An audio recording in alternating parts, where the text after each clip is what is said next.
Hi, and welcome to the podcast. Today is a really, really special day because I get to interview my son, and I'm very excited about it. I'm back in Hawaii. We've noticed that church planting, church multiplication is slowing down, and we're trying to kickstart it. And so we had a great meeting last night. But Carl, I just want to say welcome to the podcast, and then we want to talk about your story a little bit. So thank you for being here. Well, thanks for having me, Dad. No, it's really good. It's been neat having you back in our lives.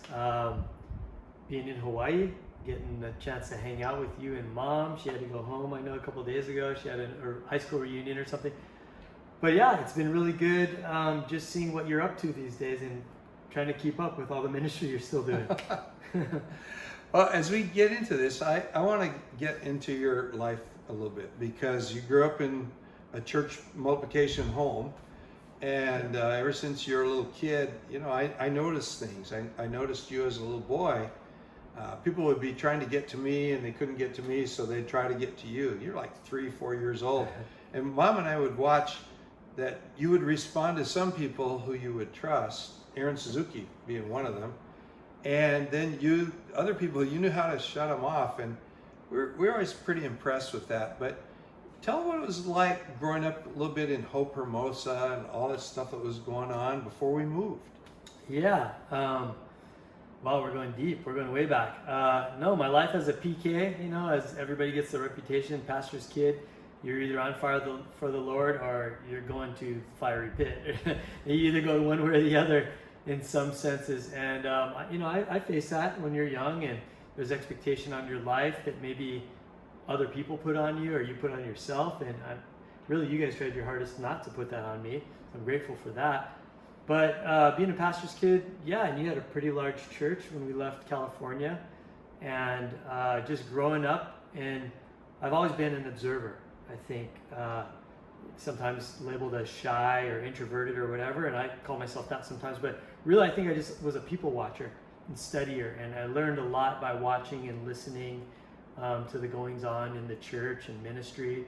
And sometimes there was people that did try to get to me to get to you, or like you said. But I remember those early years where it was just busy, but the church was always growing and people were always finding Jesus. And I found Jesus on my own, thanks to your example, but you never forced it on me or made me pray or do anything. I just watched and I saw God's real, and man, I was just happy to be a part of it. I can remember when you were a little kid and people would come to me about maybe you got a goofy haircut, or you're doing whatever kids were doing as a fad, and the PK this and the PK that, and I just kind of crawl down their throat because it's like, that's not the PK, that's my son, leave him alone. But again, I want to bring this up because it's been important in both of our lives, and that's the relationship with Aaron and Stephanie Suzuki. Just a little sideline, I was a pastor, scared to death, a little tiny building, and on a New Year's Eve, this guy had 3 days before made a date with himself to commit suicide. And a guy from a really conservative, uptight church led him to the Lord that day. And New Year's Eve, he comes to our church because the guy said, you wouldn't like my church. He brought him over, a bunch of hippies, and we were doing a baptism, and we just grew this friendship. But then a little bit later on, as he really came into our life, Carl accepted him, and where he would kind of screen out a lot of people. He saw reality in Uncle Aaron. And all these years later, you and Uncle Aaron are still pretty tight, huh? Yeah, absolutely. It's been amazing. Just in the past, a couple of years ago, new major life changes going on. We can talk about that in a little bit. But God's been, he's a God of redemption, and he's a God of reconnecting relationships and reconciliation. And it's been good to come back into Aaron and Stephanie's life again, and for them to be in my life and my wife and my kids. And he's just a great guy. He's an uncle, he's a friend, he's a mentor, and we're really blessed to have him. And ever since those little, early years when I was a little kid, Aaron was the coolest. He was the one that was always, before he had kids of his own, he was always the one taking me for rides on the motorcycle or letting me drive all his remote control. I mean, he was a tinkerer. He was like a hobbyist, and he had remote controlled airplanes and gliders and helicopters and motorcycles, and he was always letting me drive them. He took me to the Honda Raceway, helped teach me how to surf along with you, and then later on in ministry, just became another mentor in my life. And so, yep, super blessed and thankful. Can't say enough about Aaron and Stephanie Suzuki. So when we left the church in Hermosa Beach, there were a little over 2,000 people there, and we had sent 29 people out to plant churches from that church. If you're into exponential and the way that we talk about level 1, level 2, level 3, level 4, we were a level 4 church. We were pretty much trying to make clones of ourselves. And then we moved to Hawaii, and we almost instantly became level 5. We met illegally on a beach, Kailua Beach Park, under a hau bush, and I drove by there the other day. They've taken the bush out, so our original church planting location is gone. But at that time, Aaron's job was to stand up against the tree, and if the cop came out of the car, he'd go slow him down long enough I could take the offering, and we would disband church. Those were the kinds of things that we did. But so only illegal because you didn't have a permit, right? Right. I don't want anyone to think you were dealing drugs. No, we weren't dealing drugs. No. But you couldn't get a permit to meet in a park, so we really were illegal. But we were the 30th church to come out of the big church in Hermosa. But I stood on the beach that day with a vision that the Lord had given us to reach 1% of the population in a decade. And at that time, there were 1 million people in Hawaii, so that would be 10,000 people. And you know what? 10,000 people are never going to sit around and listen to me talk. And I told everybody that. And so the plan was, I'm going to disciple you guys, and some of you are going to become pastors, and we won't get the job done. But you're going to disciple some guys. Maybe some guys were dealing drugs today who don't yet know Jesus, and you're going to disciple them. They'll become a church planter, and together we'll all get the job done. And at that point, we went to that level 5 where you're multiplying. You're not just adding new churches. You're making new churches that make new churches that make new churches. But you were 11 years old at that time. Yeah. And so you kind of saw that from the ground up. And I remember, because we were so small, once we got a little building in a park, we got you and your little buddy to be ushers, and that kind of made you into our head usher. And 6-8 months later, there's 30-year-old guys that are coming to you for instruction, and that's kind of the Hope Chapel way. Yeah. Talk a little bit about what I would call the Hope Chapel way, the values, the kind of stuff that drove us, that helped us do whatever we did in Hawaii. I think what was so effective about the Hope Chapel movement in our early church, and even the discipleship to me, and actually any of the very effective churches that I see around the world today, the mindset is always thinking young, is always thinking and looking at who's coming up behind you and who can you train, because you're not going to be here forever. As life is short, and we do the best that we can do, but if we're out, who's going to carry it on? Like you said, churches that plant churches that plant churches, and I know I was invested in and given lots of chances, probably more than I deserved, for sure. We probably would all say that. But yeah, as a little kid, I became the head usher at like 12 years old. And that was weird and it was scary, but it also did something for me to boost me. And to me, it's like always when the Apostle Paul was talking to Timothy, and he's like, look, boy, I know you're scared, you're worried, you're nervous, you don't think you can pull it off. Maybe drink a little bit of wine, you might feel better, but main thing is you got what it takes. Let me remind you of what was stirred up in you, the words that were spoken over you. You can do it. And I think just the chance that we've all been given, when I've been given, allowed me to grow up and get into ministry on my own, because you and the leadership of Hope Chapel, Pastor Aaron, everybody, you just believed in us, and you let us kind of play in the game. And I remember even taking over for you years later. I don't know if I'm jumping ahead of the story, but when you turned the reins over of the church to me as lead pastor, I can remember that point in scripture when Solomon, who's king after David, comes and he just cries out to the Lord. He goes, I just feel like a little kid. I don't know what to do. And that's when, the famous situation where he says, God, just give me wisdom. I don't need money. I don't need success. I don't know what to do. I feel like a little kid. And I think you and the Hope Chapel movement is so good, and the churches that do this around the world, at empowering people that don't think they can and teaching them to believe that they can, that they can reach potential that's in them, that you were able to see something in me, not because I was your kid, but because I was just a kid that was willing to try. And can I play? And you gave us room to play. So thank you for that. Well, actually, thank Jeff McKay. Jeff was a young kid. I actually knew Jeff when he was a child. I helped a guy named Jerry Cook start a church in Oregon called East Hill Church, and he was 25, I was 18. And that church really grew. It got huge. And this little blonde-haired kid who looked like he was destined to be a surfer named Jeff McKay was in that church. And later on, he came to a Bible college in California. He joined our church. We hired him to work in our print shop. We ended up firing him. It's a crazy story I can't go into. But we were all sitting around laughing and staff meeting, who gets to fire Jeff? Because we all loved him, but he did something really kind of crazy, and we fired him. And 2 weeks later, I announced that I was moving to Hawaii to start over.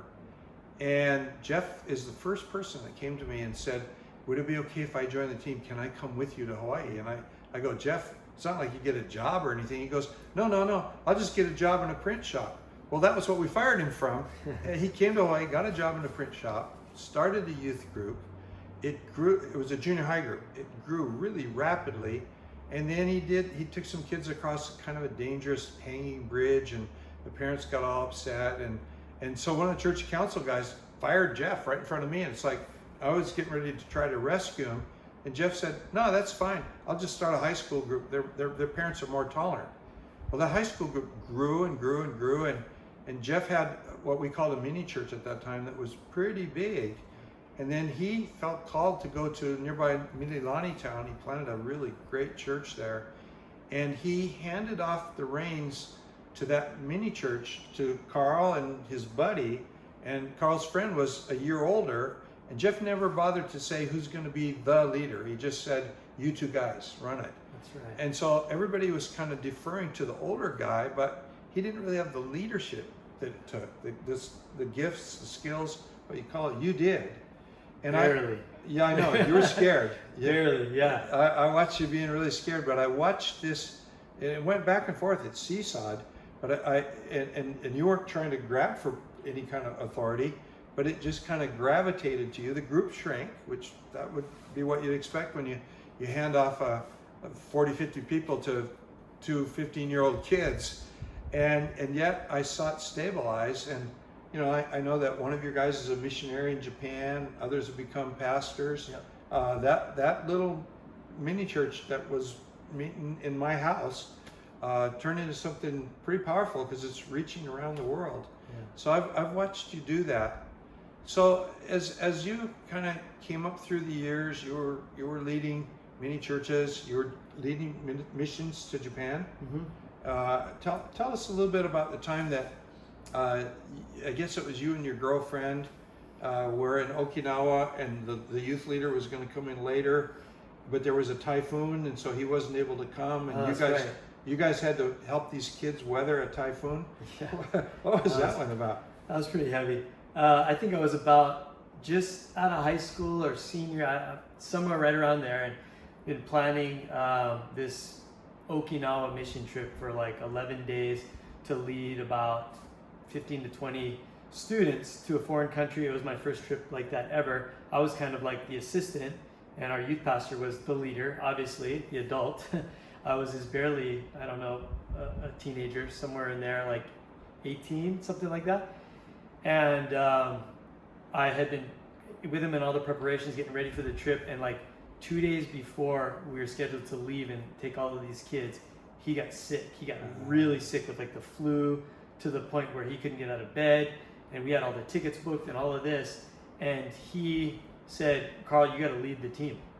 And I'm like, wait, I can't. I'm kind of a kid on the team, you know, like I was old enough. I was 18, but just barely. Again, it's like one of those times and someone just took a chance on me.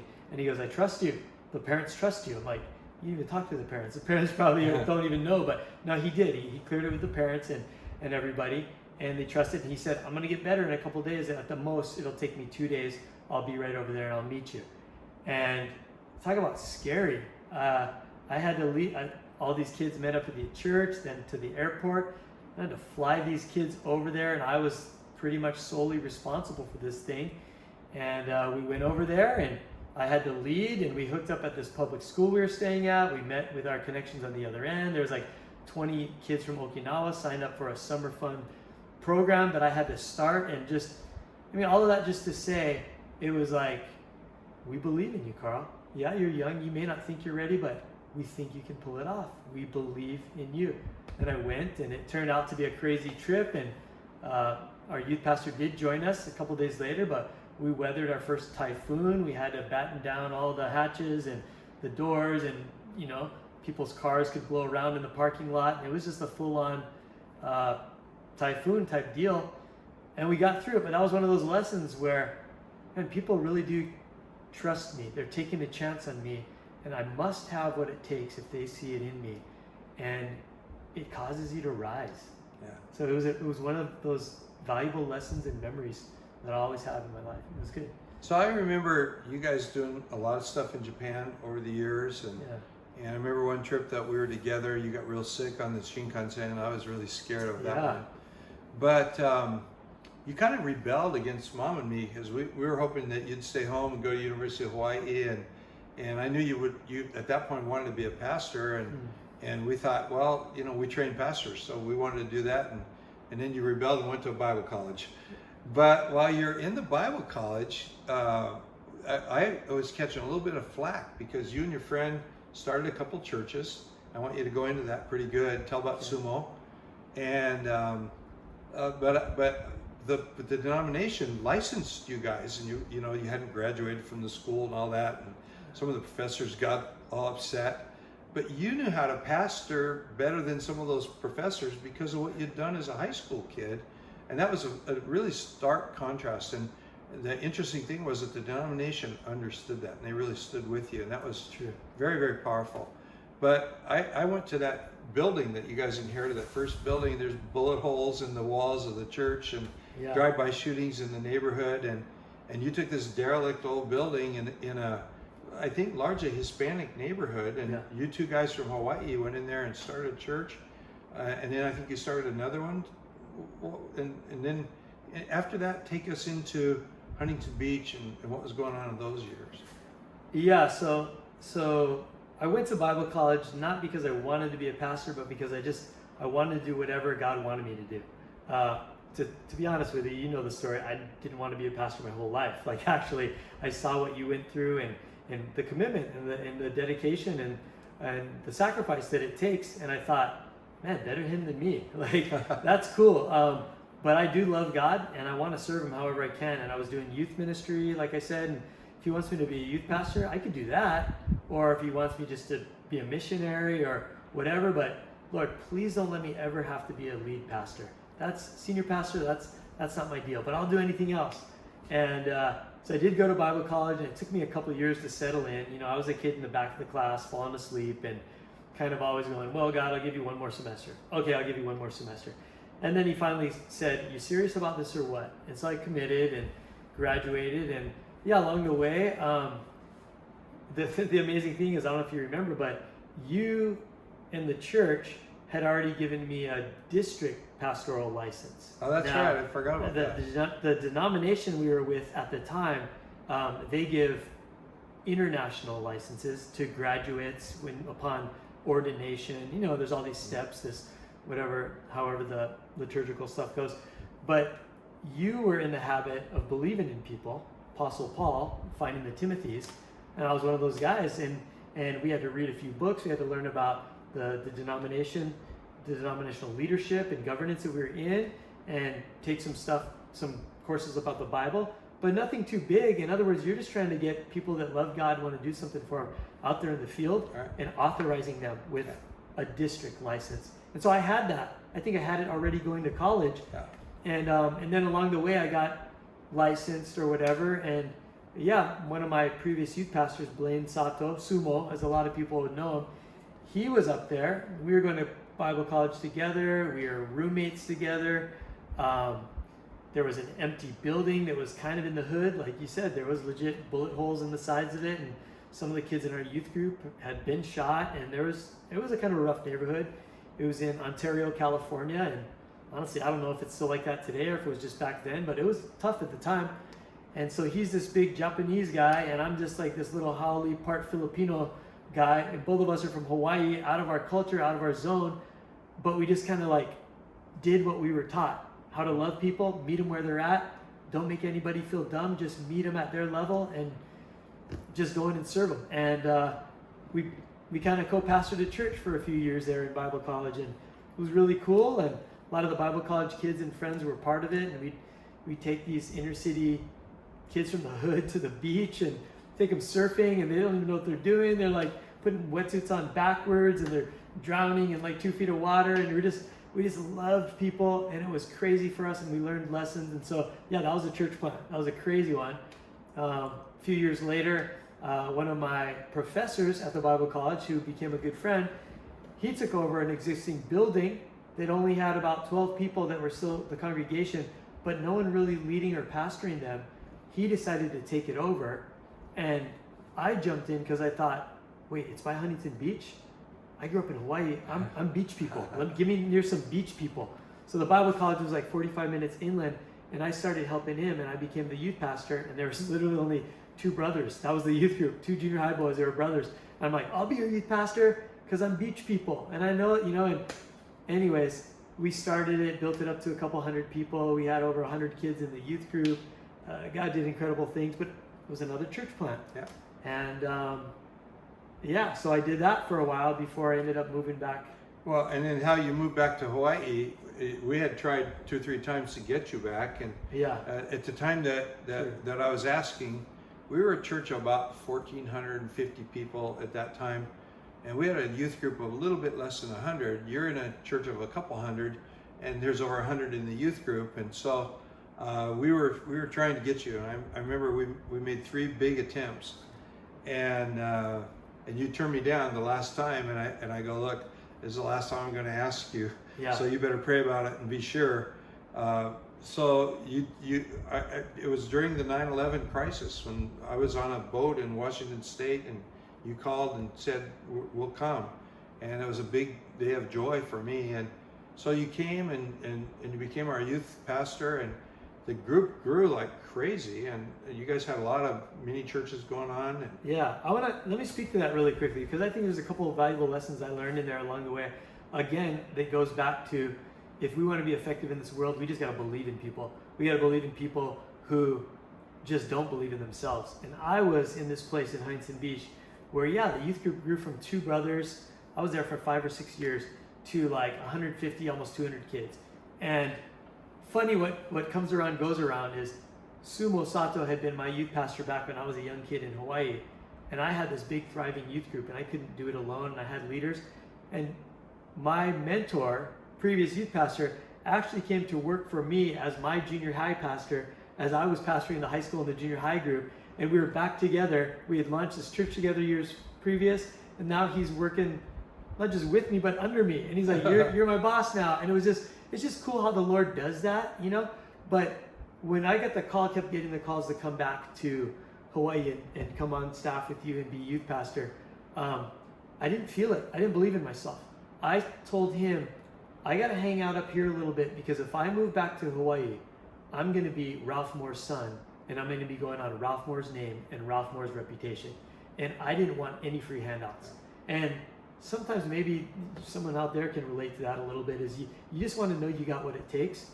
And God is so gentle and compassionate that he allows you to figure that out on your own. He won't force you. I know you loved me and you believed in me, you wanted to force me, but you allowed the Lord to show me. And I said, Dad, I'm not going back unless I know that Carl Moore can do it, not Carl, Ralph's son, can do it. And you were patient. And God allowed that youth group to grow and to thrive, and me to get to the point where I could believe in myself and say, I think I actually might have what it takes, that I can move back. And then the story was, the youth pastor that was pastoring at the time, he actually got called out because you believed in him and sent him to take out a small congregation and facility, right, that was available for him to plant a new church.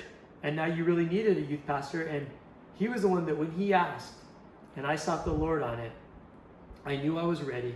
And a couple prophetic words and a couple of just really amazing supernatural circumstances happened, including 9/11, and God speaking to people at the time to convince me it's time to go, that brought me back to Hawaii, and I was ready to be the youth pastor. And so my little spin on that is I don't really believe in nepotism. And we thought that when you graduated from Bible college, you probably would stay in California, and you were ripping in Huntington Beach. And I know that because Mark moved away to Nevada or something, and there was some talk of even them wanting you to become the pastor of that church. So our deal was that we saw, we had two things going on. One was, hey, that's that's Ralph Moore's son. That's a son of Hope Chapel, Kaneohe Bay, who we trained. He's up there. They got their hooks in him. We want him back. Yeah. You know, it's our investment. We want our investment back. But then the other thing was the huge youth group, and so we wanted that. And so I know you always felt that business about you didn't want to have a job because of your last name, but we weren't thinking that at all. We were we're very selfish about this. No, and I don't believe that. I believe that I would feel that way. Yeah. And that other people might view me that way. I know you guys weren't doing you're my son, so you get the shot.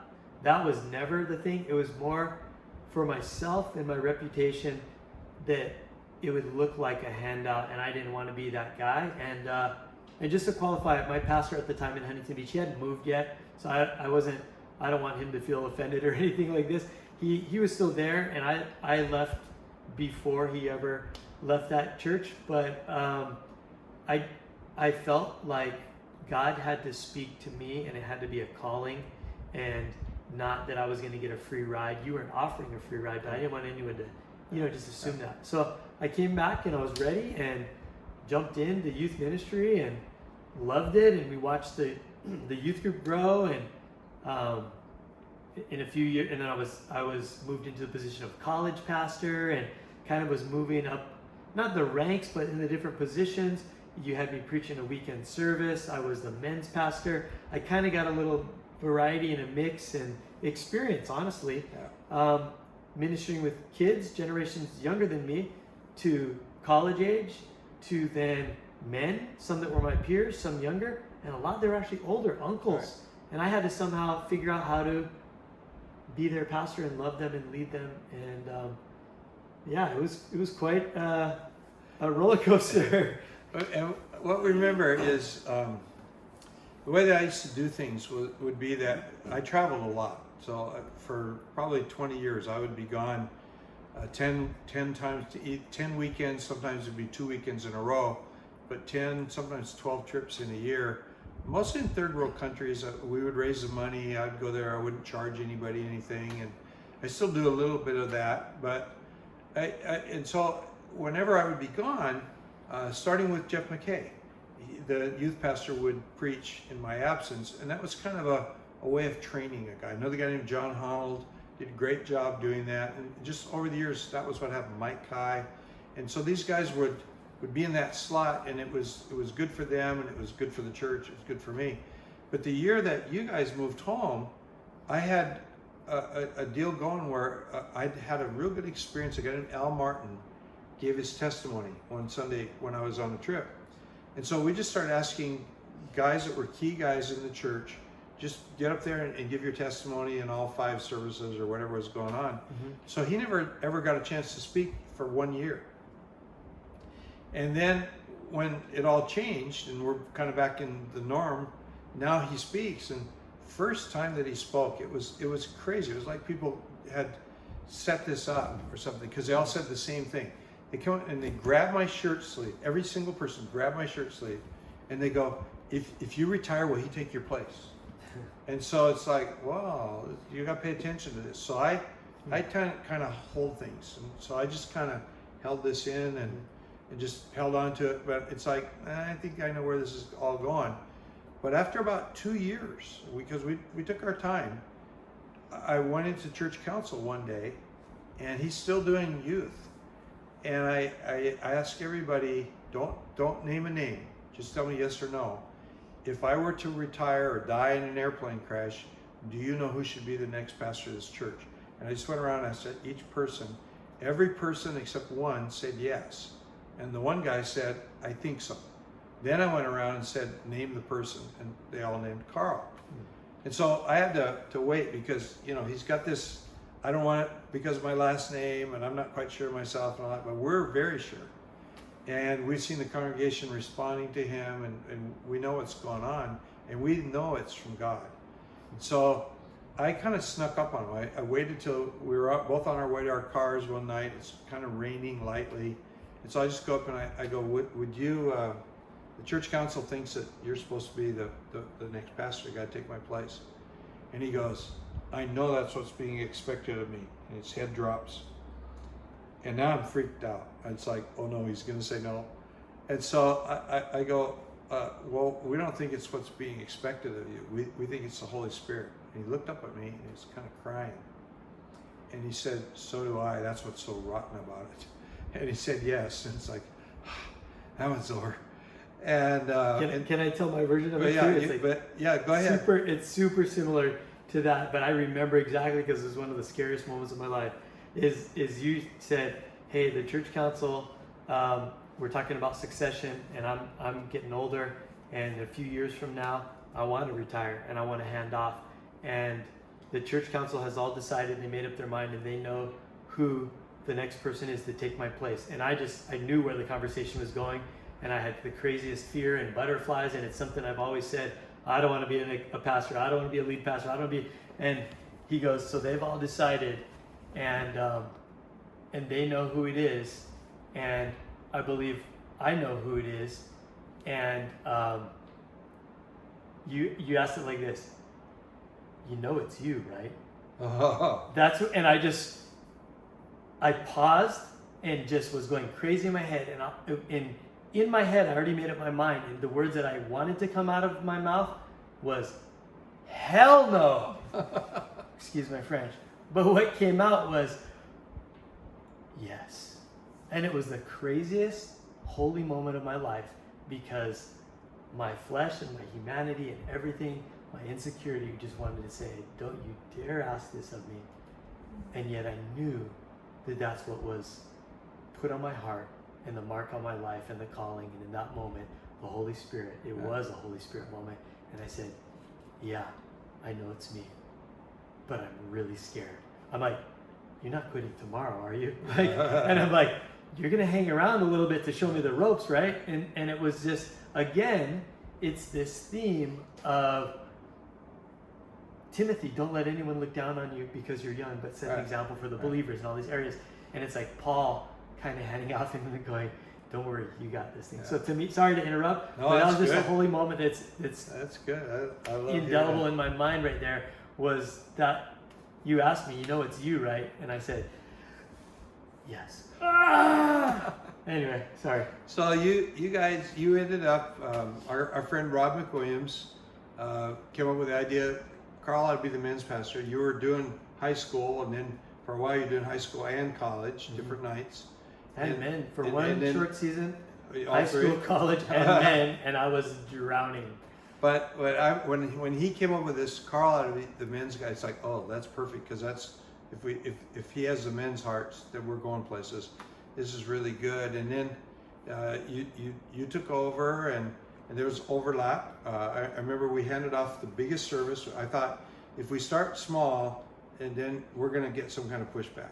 So let's just get this over with. So the biggest service was the first one, and I wanted to change the music in that service before I handed off, because I didn't want people to go, oh, you came in and took away our service and changed things.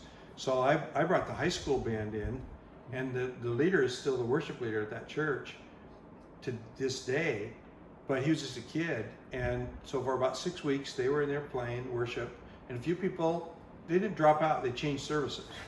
And then you came in, and so everything went really well, and we just went from there. And then you pastored the church for a long time, and it's been very good, very successful. And then you kind of ran into a little speed bump. Your wife divorced you, everybody stood behind you, that was all wonderful. And then when you began to date and eventually to marry the beautiful woman that you're married to, you kind of had a little legalism problem with a few of the people, I guess, in the staff or something. I'm not sure. Yeah, you hand it off. We co-pastored for a couple years. You hand it off to me. I jumped in, and I felt like I could do it. And we made a lot of changes, and good changes, and healthy, and modified some stuff, but actually built on. I always say that any good pastor is a product of those that go before him. We're all standing on the shoulders of giants, and I knew that I was only there because of the foundation he laid for me, and no matter what, that's just how I got there. And so we ended up even changing the name of the church. Sure.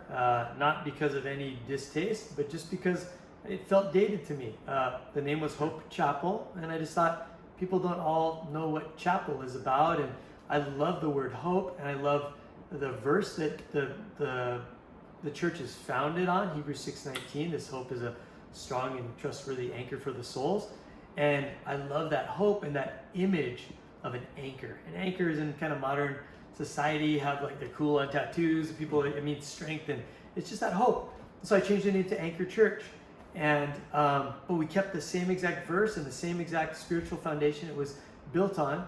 So we changed the name, but names are names. The church continued to thrive and to grow, and then I went through honestly some tough years. You and I actually kind of had a little bit of a falling out, and this probably people are shocked to hear this. They've heard about it, but we're good now. We went through some tough years in our own relationship, and some of that's tied up in where my marriage was at the time. I went through a really rough patch, about 7 years of really tough marriage. And long story short, eventually my wife divorced me, and I was still pastoring. And this was like right before pandemic. And I found the woman of my dreams, and no disrespect to anyone, but she was the one, and we started dating really fast because we just knew. And the way we felt early then is the way we still feel to this day. And the Lord confirmed it in all these miraculous, incredible ways, undeniable. And how do I say it? It just, not everybody was on board with it. And it was hard. It was hard to go through that a little bit, honestly. So I just knew it wasn't going in the right direction, and knew that it wouldn't be healthy to stay. So I stepped out, and I didn't step out of emotion. I didn't step out of stupidity. I stepped out because I had been seeking the Lord like crazy on my knees, and I asked for a sign, and I asked for if he's going to give me a release or he wants me to stay, and he, without a shadow of a doubt, long story short, no details involved, he gave me a very clear sign that I could be at peace and that I could be released. And it's crazy because I felt like pretty much at the top of my game, like preaching better, leading people, church was growing, finances were good, salvations were going, and I stepped away because God was in it. Quickly got married, started a new life, and it's been the craziest thing ever since those decisions were made. All I've seen, and because you just trip out, is God restored our relationship with all these other people, Aaron and Stephanie. But aside from that, the financial, crazy, miraculous flow that has come into my life, the resources, the spiritual growth, I can't even tell you, there's been the favor of God, the blessing of God, his hand in my life, so evidently and miraculously, time after time after time. In fact, this week, stuff that's going on, I've been talking to my wife, like, how is all of this happening again right now? We're in this other now new season of breakthrough after breakthrough after breakthrough. And God is a God of redemption. He's a God that was faithful to Job, that it says in the Bible, the second half of his life was better than the first half. He's a God of beauty from ashes, of redemption, of things being made whole and new from brokenness. And it blows my mind. I'm closer to God than ever before. Yeah, I'm on hiatus. I don't know, when it says in Psalms that David, I will make you lie down in green pastures and tend to your flock. In some ways, he had to make me lie down so I could step away and just enjoy the beauty and the blessing that he's given me. But I'm not washed up, and I know that you know that. Yeah. But some people out there probably think, where'd he go? He disappeared. He's hiding. No, I'm not. I had to get through some time of healing. things got a little weird and toxic and ugly, and I just had to step away, and I still pray blessings on that church. I'm sure they're still good people, whatever went wrong, but you know what? I guess the church is still thriving. I pray that it is. There's a lot of people I love there. I just haven't heard from anybody in over a year and a half, but you know what? Life goes on, and I'm moving forward. So I don't know that. I hope I'm not rambling, but man, life is really good. That's my new catchphrase. Life is really good. Yeah, I remember last Christmas we were with Kristin and her family at their house, your in-laws' house, So good. and your father-in-law Stan, who I just really love, who doesn't say too much. Loves the Lord, but doesn't say a whole lot. Yeah. And he just kind of piped up and said, you know what, I told that kid of yours, you got this beautiful wife, who's my daughter, and beautiful grandchildren, your children, and you're 50 years old. I was 50 years old when I retired, and you just consider yourself retired. And if God wants to knock on your door, He can knock on your door. Exactly. Enjoy it. And it was so good to me as your dad. And now this is the father-son deal. Just knowing that, God's got your back so well that you can lie down in green pastures. I mean, you guys live across the street from a golf course, and you walk across the golf course, you're at the ocean. Yep. Not a bad deal. Yep. And so there is this, whatever God has out there, that's cool. And we'll just wait for God to do whatever He wants to do. But I want to get us on to where we're at in Hawaii. Yeah. I'm gone now. People are, because I kind of pulled everybody together last night. People are, what are you going to do next, Ralph? And well, what I'm going to do next is go back to California, where I live. Yep. And local leadership is emerging. I think my friend Norman Nakanishi is going to kind of carry the ball forward. He's a guy I discipled 110 years ago, and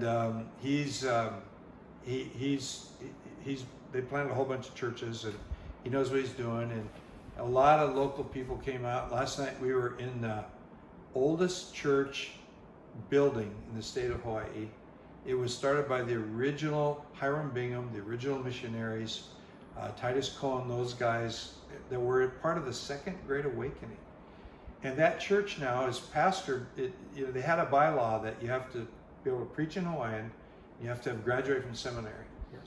Well, Kenneth Makuakani graduated from Hope Chapel Mini Church, and the training that we gave there, he's a Waikiki entertainer who's done very well, a very wise man. He had become the conference minister for the denomination that they're in. Yeah. And they hired him as their pastor 5-6 years ago. And so I felt we were so privileged that here we are, a sort of a modern church planting movement, trying to restart a church planting movement, and we're meeting in the grounds of the original church planting movement in Hawaii, and they came out of the Second Great Awakening in the 1730s. It's just a mind blower to me. Yeah.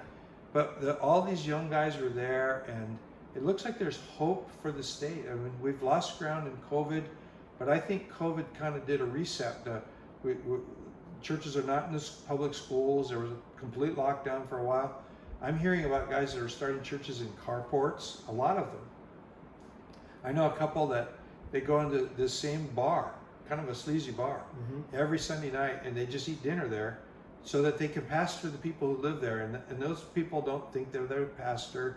They just think they're their friend. Yeah. But we know what's really going on, and they're bringing Jesus in that place. And I was just so excited about that. What's your take on it? And take some time and talk about what you think is happening and could happen in Hawaii. Yeah. I thought it was good. So you called the meeting basically to stir up, I guess you could say, revival, and somewhat organized because it's in groups, right? Obviously, in the Acts chapter 2 church, they were in temple courts and they're meeting in homes. So it's not just you're telling people to go out there and one-on-one be an evangelist, but it's actually where two or more are gathered, Jesus is right there, and that's church. So whether you call it micro church, mini church, connect group, ohana rooms, life groups, mega churches, campus locations, church sites. There's so many labels, and I think it was cool what you guys were talking about is it's not about the old models, but it's not necessarily that there's any bad models. It's just that models have to change and tweak a little bit, and some that were more effective in different eras or generations, especially post-pandemic, they're not as effective as they were. People are a little more scared. They're a little more scared to gather. They're finding that smaller groups are good. And now you can qualify small as 2 to maybe, not a mega, thousands, but maybe a couple hundred, maybe 60, maybe, I don't know. But what I was encouraged by was just saying, we got to explore new models. We got to get back out there. It might look smaller, but it's no less effective. Probably goes on a smaller budget. We're probably going to need to use technology and the digital reach that we have. People may not need the training, the certification, the licensing, the ordination that maybe you needed to have in the past. Maybe it's a little bit more peer-to-peer kind of stuff. So I was just really encouraged that it's like, man, let's get creative. Let's throw away those old molds again, and let's just start talking, discussing, and trying stuff and failing forward. It's okay to fail if you learn something from it. It was a learning experience and you gained ground. So again, I'm the guy that all I'm doing is home church with my family. And once in a while, I invite my closest friends. That's where I'm at right now. It's where God wants me. So I'm somewhat in that because I kind of qualify, but also somewhat of like, well, I'm not pastor of a big church anymore like I used to be. I'm just there observing. And I don't have a lot of skin in the game, so I can think and I can say whatever I want. Sorry, but I can. Yeah. And I loved what was happening there last night. Good. Stir the pot. Yeah. Like let people rise up. Hawaii needs something. The nation needs something. The world needs something. We helped start a church in Kailua. It was called, I guess, Hope Chapel Olamana. They've changed the name since. Interesting thing happened. A lot of guys in Hawaii changed their names of their churches because names do get old. And the word chapel, we were really, when we became Hope Chapel, we were in a building that was built for 60 people. So the word chapel really fit. When there's 2,000 people, it's hardly a chapel anymore, but we still carried the name. And then some people began changing their names, and Anchor Church, Inspire Church, one's called God Squad. And people came to me like, this is really bad. They shouldn't be doing that. Like the name was holy. But you know what? When we became Hope Chapel, we took over a church building on Manhattan Beach Boulevard in Southern California. We changed the name. Yeah. And I was 25 years old, and that's what you do. You're new generation, you're doing new things, and I think that's really, really exciting. But there was a guy there who, I got an email today. He is the second pastor of what started out as Hope Chapel Olamana. I'm not even sure what they call it now. But he met his cousin that he hadn't seen for 30 years. And she is the wife of a guy named Mark Richardson, who came from The Rock in San Diego, which is a mega church. And he's trying to do a bunch of micro churches here. Mm-hmm. And his wife is this guy's cousin. Wow. And he didn't know she was in Hawaii until he came to the meeting last night. No way. He's pastoring a real stable church in Hawaii. These guys are kind of starting in Kapiolani Park or something like this. And it's just so cool the way God is putting this together. And then I met your friend John Termini, who's in Waimanalo, coming from the mainland. I just started attending a church. I lead a digi church on Saturday afternoons that we're all over the country, and we do it on Zoom, and I love it. But my wife has really been wanting to just go be with a crowd of people, and I miss that, but she really misses that. And so I was doing an interview with a guy for Exponential. I was doing a webinar. A man named John Lo. He's a Chinese pastor in Pasadena, California. Okay. And he's about where Hope Hermosa was about 6 years in terms of the number of churches they planted and what they're doing. And we were on vacation, so my wife was in the room while I was doing the recording. We're on Zoom, and she's sitting there crying. It's like, this guy is really touching her. And at the end, he mentioned they're part of something called Antioch Church Planters Network out of Waco, Texas. So I went online and go, do they have anything in San Diego? And I've been looking for a long time for a church that's got the same values as us. Yeah. So I found this thing, and we watched it on YouTube or something, and it's like, we really like what's going on. The way that he teaches the Bible.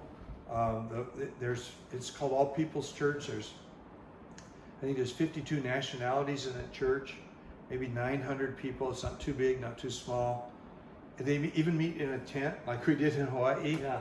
And so we're all stoked. We're going to start going to this church, and a couple weeks later, we haven't yet gone there, but we're back in town, and I get this email from some guy that I don't know, and can you get together for coffee? I live in San Diego. In the next 2 weeks, can we have coffee? And I'm going, no, I'm going to Hawaii. I got a ton of stuff to do, and then he sends me another email. I am the church planting overseer for All People's Church. And it's like, whoa, we're going to go there next Sunday. So I emailed him back, and he said, well, let's get together for coffee. Well, the day after that, a guy named Billy House, who I'd been through email kind of coaching him and was setting him up to come to our meeting last night. This is a few weeks ago. Billy emails me and goes, I can't believe that you're going to go to All People's Church. That's my church. So I've been dealing with their church planter, all this roundabout thing. But I look at that and I feel in my own personal life, it's like God's doing something for us in terms of letting us know this is a church we belong in. But I really think it's of God that they're sending Billy House to Hilo, that John Termini's gone to Waimanalo, that Mark Richardson is in the park in Waikiki side, along with all these young guys that are coming up in Hawaii who are third, fourth generation of what we all did before. And I think God is just stirring the pot, like he was stirring the pot back in 1983, and who knows what's going to happen. And we're trying to I'm not going to control anything. And I don't think the people locally who are going to lead it they just want to get people together like we did last night. Yeah. Let's see what God's saying to you all, and let's talk to each other. Yeah, that's good. No, I think, you can't recreate what you and Pastor Wayne Cordero and Norman Nakanishi and just all these guys of your generation, the move of God that was happening at the time, and the way that at least the state of Hawaii was primed for revival and for church growth and church planting. There's no way we can recreate that, especially in today, going through pandemic and all of that. But we can welcome in something that's fresh and new, and I don't think it's supposed to be copied. I don't think that's what you're after. No. You're after the Spirit of the Lord, another move of revival in Hawaii that's going to be packaged differently. Interesting what you said about the name changes is I believe that. I believe the names change and they don't matter. It's the same Spirit, but you need the fresh new promo and marketing and packaging. And what we're seeing too is there's new leaders coming about, and there's new leaders in churches that aren't even of the same denominations that used to have the high ground and the handle on what's happening. There's a lot of independence. In fact, to me, what I'm seeing in Christendom is a lot of denominations are kind of losing ground, and it's more of the associations and the relationships and the independents that are getting together for accountability's sake, but not for governance and not for like manipulation and control, but just for, hey, we're like-minded, let's go out there and do this together as brothers and sisters. And I've been loving that. And you're right, the pot is being stirred right now in Hawaii, and I'm thankful that you come over here, have the time to get with your guys and influences and shake it up, and hopefully that's contagious. I know the guys are going to meet. They got their exchange names and numbers. That's part of it. It starts with, to me, it starts and ends with relationship.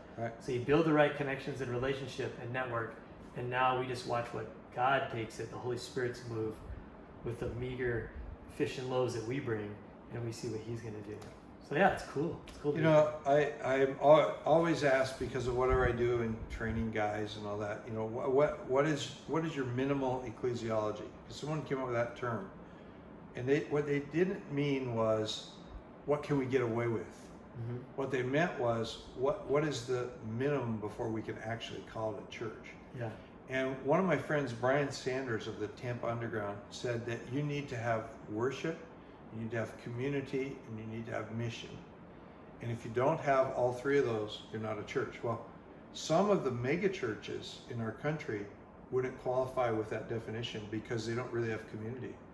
Because they're program based, they're doing good things, they got the word and all that.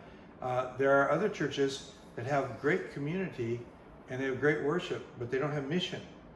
And they're not out there in the community interfacing with the community. In fact, some of the best missional churches that I know today are in the African American community. These guys are trying to rebuild their communities, and they're doing what would almost seem like secular things, but it's kind of a top of the funnel. We're out here blessing you people so we get to know you, but you know what? If nothing ever happened other than we blessed you, we'd be happy. But we would really like to bring you into relationship with Jesus. Yeah. So that's happening. I think though, and this is where I get in trouble with my very good friends. I'm going to say, because they'll say, well, what about size? Well, the Bible does say if 2 or 3 are together in His name, He's in the midst. I think if it's got worship, mission, and community, and there's 2 or 3 people, then it's a church.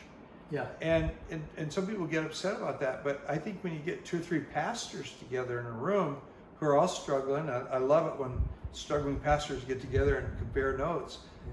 God's grace is there, and the Holy Spirit does wondrous things. And to me, that was the beauty of, and we were surprised how many people showed up, because we invited a lot of people, but we didn't have everybody's address, so they all invited other people, and we tried to narrow it down by the first email we sent. It was very, we didn't say don't come, but we said do come if you're interested in this one thing, multiplication. Yeah. And so that would kind of say, don't waste your time, because that's what we're going to be talking about. Yeah.